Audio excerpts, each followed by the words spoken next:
on my way in Yaba, there was a bit of traffic,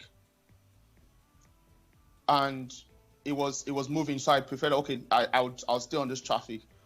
On approaching the first traffic light, because I'm not familiar with that road, the first traffic light, that the one before the police station. Right.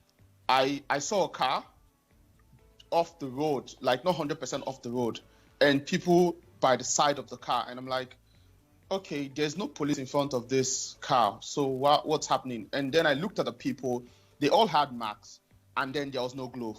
So I'm like, okay. I was like, okay, so maybe they are scared of touching the car because of the situation of things. So I rushed out and then distributed glove. But before I rushed out, I saw someone jacking in the car. Mm-hmm. And then when I rushed out, approaching, I realized that there was a lady in the car with the asthmatic inhaler. Okay. And she's used up 2.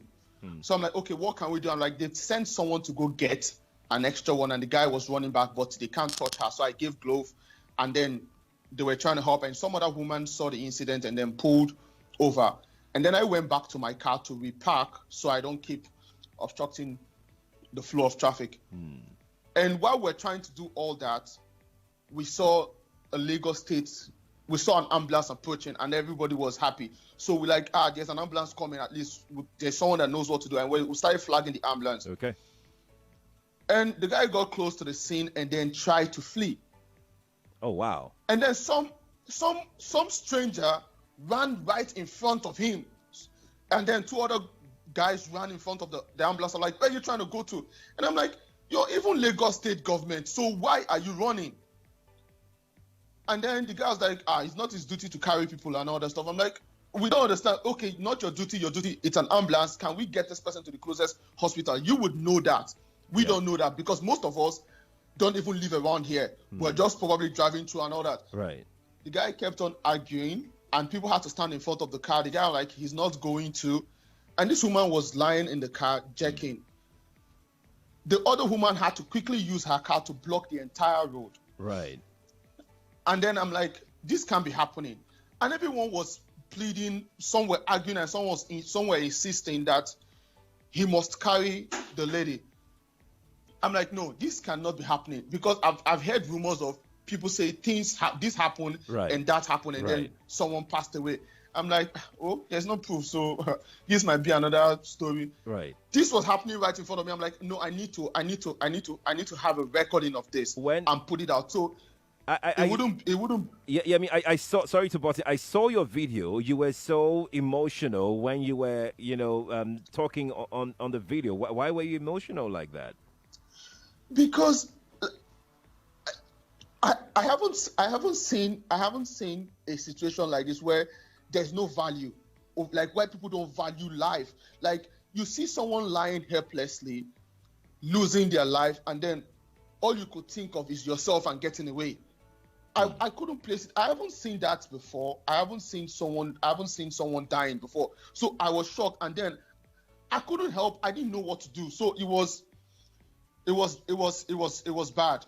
I felt bad, one, that I couldn't help. I felt bad that we had to beg and pay someone to help out. Yeah. And you work for the state government. Tell me about that. What eventually happened after begging this driver? What transpired later on? Okay, so we begged the driver, and then the other lady had to go pick up money from her car and gave him 10,000 and begged him, kneeling down with some other elderly women that you will see in the video, all knelt down for this guy to say, okay, fine, let's get the lady into the car.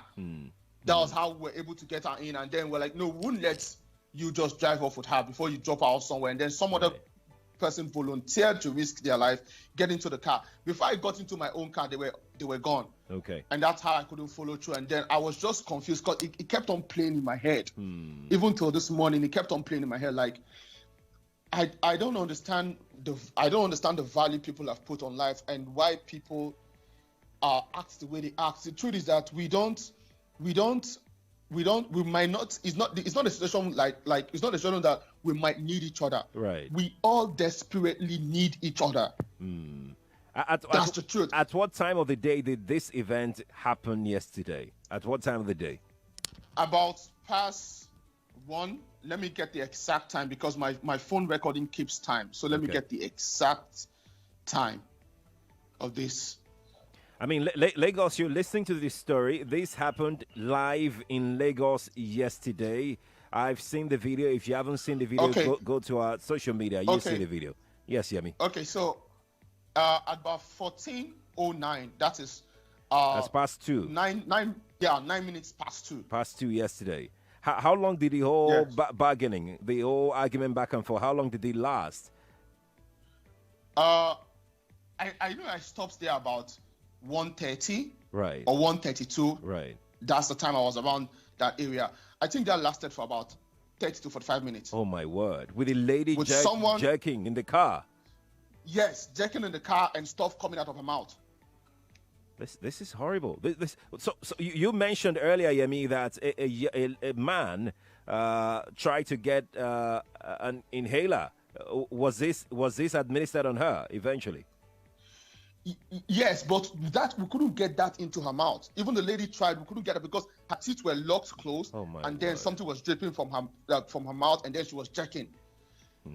That's the point. So every other person there was confused. We didn't know what to do. Now this ambulance that even showed up had oxygen in the car, and I'm like, okay, at least do something. I didn't believe that we had to beg a Nigerian to save life.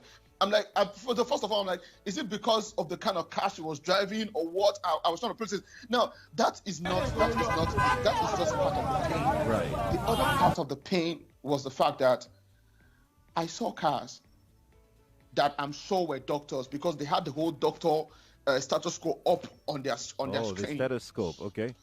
Yes, I saw them drive past while I was making the video. Now, that was what shocked me, and I had to stop the video because, like, I started trying to flag these people. Like, not one car, not two, almost 5 cars with that drove past.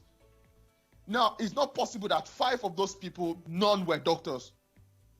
So, I'm like, is it that, like, not everyone's life is worth saving? Is it that it's just a particular set of people that are worth saving?